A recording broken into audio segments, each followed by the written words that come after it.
নাড়াটা উঠলে না আবার বাইরে একটু বড় বাইরে একটু বড় দেখছো কি খাবি পানি খাওয়ান করলাম না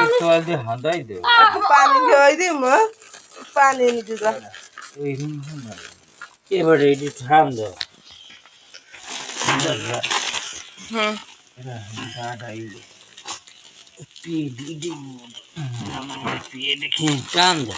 ছাগল যাই লইতে মুই পারি ওরে মা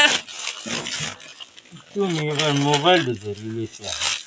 মোবাইল দিয়ে রেকর্ড করি পানি লইছ একটু খাওয়াই দে পানি আইসে ঘরে হ্যাঁ পানি খে খাওয়াছে সব দেখুন দিও পানি মুই মাথা ধরি তুমি ধ্যান দাও ধরো ঠুন দিয়ে ঠুন ছাড়ো ধ্যান দাও পুরো গুনে কাড়া কাড়া হামলে ঠুন দি পানি পুরি জালে ভিনে ওইছে ও খাই দেখো হ্যাঁ ওইছে সব পানি পড়ে গেছে গালে তুমি কাল লসো দেই ও এখন দে জাগা রে কেমন মুগম